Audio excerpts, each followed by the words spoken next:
আসসালামু আলাইকুম। বিনোদ শিক্ষা চ্যানেলে আপনাদের স্বাগতম। তো আমরা স্টক মার্কেটে যারা আছি তাদের স্বাভাবিকভাবেই ইন্ডিকেটর সম্পর্কে একটু পরিচিতি হতে হয় বা ধারণা রাখতে হয়।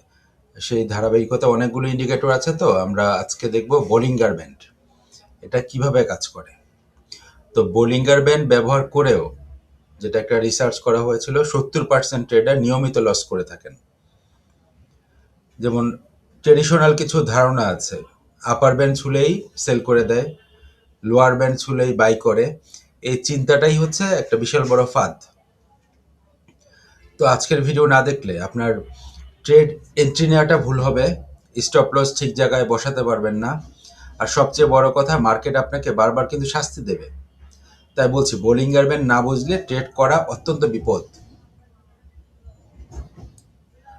তো বোলিঙ্গার ব্যান্ড প্র্যাকটিক্যাল ইমপ্লিকেশনের আগে একটু ধারণা নিয়ে নিই বোলিঙ্গার ব্যান্ড আসলে কি। তো বোলিঙ্গার ব্যান্ড কোনো জাদুর ইন্ডিকেটর না, এটা মার্কেটের ভোলাটিলিটি। একটা হচ্ছে ভোলাটিলিটি, সাথে প্রাইস বিহেভিয়ার বোঝার একটা টুল। আর এই বোলিঙ্গার ব্যান্ডটা তৈরি করেছে জন বোলিঙ্গার সাহেব। এটা 3টি লাইনের সমন্বয়, যেটা আমরা এখানে দেখতে পাচ্ছি। একটা হচ্ছে মিডল ব্যান্ড, আরেকটা হচ্ছে আপার ব্যান্ড, আরেকটা হচ্ছে লোয়ার ব্যান্ড। কিন্তু সমস্যা হলো 90% মানুষ জানেই না কোনটা কেন আছে। তো এই যে মিডল ব্যান্ড দেখা যাচ্ছে, এটি সাধারণত 20 দিনের মুভিং অ্যাভারেজ, যেটাকে আমরা বলি মার্কেটের নর্মাল প্রাইস জোন। ধরেন প্রাইস যদি মিডল ব্যান্ডের উপরে থাকে, মার্কেট তুলনামূলকভাবে স্ট্রং, ভালো পজিশনে আছে। বা একটা পার্টিকুলার স্টকের ক্ষেত্রে প্রাইসটা যদি 20 দিনের মুভিং অ্যাভারেজে, যেটা মিডল ব্যান্ড আমরা বলছি, এটার উপরে থাকে, ধরে নেওয়া হয় স্টকটা স্ট্রং পজিশনে আছে। আর প্রাইসটা যদি মিডল ব্যান্ডের নিচে থাকে, তাহলে ধরে নেওয়া হয় সেন্টিমেন্টটা হচ্ছে উইক বা দুর্বল ওই স্টকটার ক্ষেত্রে বা মার্কেটের ক্ষেত্রে। আর এই যে আপার ব্যান্ড দেখছেন, আপার ব্যান্ডে আপার ব্যান্ডটা হচ্ছে কি middle band plus 2 standard deviation, যেখানে আমরা হাই ভোলাটিলিটি জোন বলি। অর্থাৎ আপার ব্যান্ডে যে ভোলাটিলিটির পরিমাণটা বেড়ে যায়। তো অনেকের ধারণা আছে আপার ব্যান্ডে টাচ করলে আমরা সেল করে দেব, কিন্তু আপার ব্যান্ড মানেই কিন্তু সেল সিগন্যাল না, আবার এটা ওভার বটও না। যদি মার্কেটটা খুব ট্রেন্ডি মার্কেট হয়, তো স্ট্রং ট্রেন্ডের ক্ষেত্রে এটা সেল সিগন্যাল প্রদান করে না। তারপরে যে নিচে আমরা যে লোয়ার ব্যান্ড দেখছি, লোয়ার ব্যান্ডটা হচ্ছে মিডল ব্যান্ড -2 স্ট্যান্ডার্ড ডেভিয়েশন। যখন লোয়ার ব্যান্ডে আসে তখন একটা প্যানিক কাজ করে, ভয় কাজ করে, এটাকে আমরা বলি ফেয়ার জোন। আর লোয়ার ব্যান্ড মানেই কিন্তু বাই না। অনেকে আছে লোয়ার ব্যান্ডে টাচ করলেই বাই করা শুরু করে দেয়, কিন্তু লোয়ার ব্যান্ড মানেই বাই না। অনেক সময় এখান থেকে আরো বড় ব্রেকডাউন হতে পারে, বা এখান থেকে আরো নিচে নেমে যেতে পারে শেয়ারের প্রাইসটা।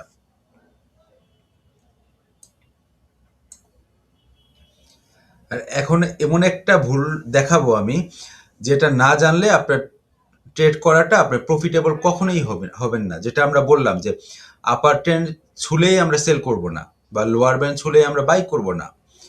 মার্কেটে কিন্তু কোনো নিয়ম মানে না। আমরা এই যে ইন্ডিকেটর দেখাই, টেকনিক্যাল অ্যানালাইসিস করি, এগুলো নিয়ে একটা ধারণা দিতে পারি, কিন্তু মার্কেট কোনো নিয়ম মানে না। ইন্ডিকেটর আপনাকে কনটেক্সট দেয়, সিগন্যাল দেয় না। আর এই বোলিঙ্গার ব্যান্ড একটা হচ্ছে রিঅ্যাকশন ইন্ডিকেটর, এটা প্রিডিকশন ইন্ডিকেটর না।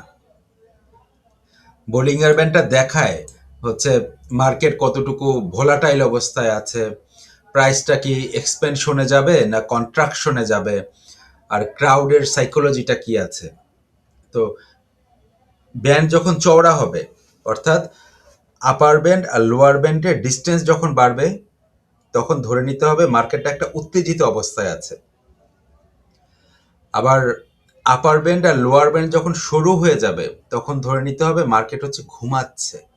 আর এখানেই আসে সবচেয়ে গুরুত্বপূর্ণ বিষয়, যখন দুটা ব্যান্ড, আপার ব্যান্ড আর লোয়ার ব্যান্ডটা সরু হয়ে যাবে, একে বলে বোলিঙ্গার ব্যান্ড স্কুইজ, অর্থাৎ চেপে যাচ্ছে। আপার ব্যান্ড আর লোয়ার ব্যান্ড দুটো আস্তে আস্তে চেপে যাচ্ছে, একদিকে চলে আসছে। যখন দুটা ব্যান্ড একসাথে চলে আসবে, এর মানে হচ্ছে মার্কেট শক্তি জমাচ্ছে এবং বড় মুভ আসতে পারে মার্কেটে, অথবা একটা স্টকের প্রাইসে বড় মুভ আসতে পারে। কিন্তু এটা কিন্তু ডিরেকশন বলছে না, মুভটা কি উপরের দিকে যাবে না নিচের দিকে আসবে সেটা কিন্তু বলছে না। তো স্কুইজ মানি বাই বা সেল না, স্কুইজ মানি হচ্ছে প্রিপেয়ার ইউর সেল, অর্থাৎ নিজেকে তৈরি করার সময় এসছে, আমাদের ব্রেকআউটটা দেখতে হবে। অর্থাৎ যখন দুটা বেঞ্চ চেপে যাবে তার মানে কিছু একটা ঘটবে, হয় উপরে যাবে অথবা নিচে আসবে, ডিরেকশনটাও চেঞ্জ করবে। তো মার্কেট সাধারণত তো কয়েক ধরনের, একটা হচ্ছে ট্রেন্ডি মার্কেট থাকে আর একটা হচ্ছে সাইডওয়েজ মার্কেট থাকে। যখন মার্কেটটা খুব ট্রেন্ডি অবস্থায় আছে, প্রাইস আপার ব্যান্ডের কাছাকাছি চলতে পারে, এটাকে বলে ব্যান্ড ওয়াকিং, মানে ব্যান্ডটা ওয়াক করছে আপার ব্যান্ড ধরে ধরে। এখানেই ট্রেডাররা ভুল করে সেল করে দেয়, যে আপার ব্যান্ড টাচ করেছে সেল করে দেয়, যার রেজাল্ট হয় স্টপ লস হিট করে। আবার যখন সাইডওয়েজ মার্কেট থাকে, প্রাইস প্রাইস আপার লোয়ার ব্যান্ডের মাঝে ঘুরে, অর্থাৎ আপার ব্যান্ড আর লোয়ার ব্যান্ডের মাঝামাঝি পজিশনে ঘুরে, যেখানে মিন রিভার্সনটা ভালো কাজ করে। তাই বোলিঙ্গার ব্যান্ড ব্যবহার করার আগে প্রশ্ন করতে হবে, মার্কেট কি ট্রেন্ডি আছে নাকি একটা রেঞ্জ বাউন্ড বিহেভিয়ার করে বসে আছে মার্কেটটা। তো বোলিঙ্গার ব্যান্ড আর প্রাইস অ্যাকশনটা কিভাবে হতে পারে? ইন্ডিকেটর যদি একা ব্যবহার করি, ইন্ডিকেটর জাস্ট এটা অন্ধ, প্রাইস অ্যাকশনটা হচ্ছে তার চোখ। তো lower band plus strong rejection candle, আর আপার ব্যান্ড হচ্ছে প্লাস উইক মোমেন্টাম। অর্থাৎ ক্যান্ডেল যদি আমরা না দেখি, বোলিঙ্গার ব্যান্ড আপনাকে ভুল পথ দেখাতে পারে অনেক সময়। তো বোলিঙ্গার ব্যান্ড দিয়ে ধরেন সেফ এন্ট্রি বা এক্সিট লজিকটা কি হতে পারে?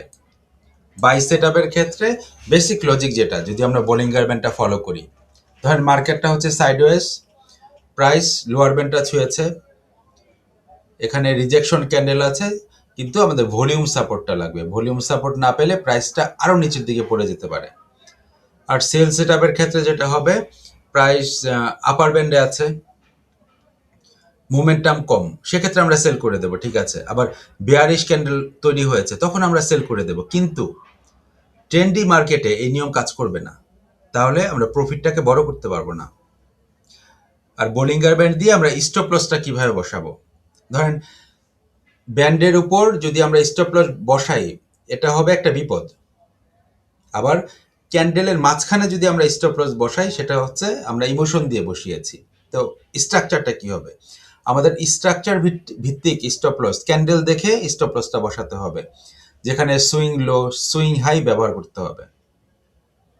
আর বোলিঙ্গার ব্যান্ড আমাদের এন্ট্রিটা দেয় এবং রিস্কটাকে ম্যানেজ করে দেয়, এতটুকুই।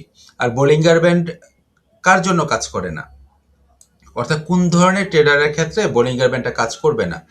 যারা খুব শর্টকাট খুঁজবে, যারা শুধু ইন্ডিকেটর দেখে ট্রেড নেবে, তাদের ক্ষেত্রে বোলিঙ্গার ব্যান্ড কাজ করবে না। আবার যারা ডিসিপ্লিন মানবে না, তাদের ক্ষেত্রে বোলিঙ্গার ব্যান্ড কাজ করবে না।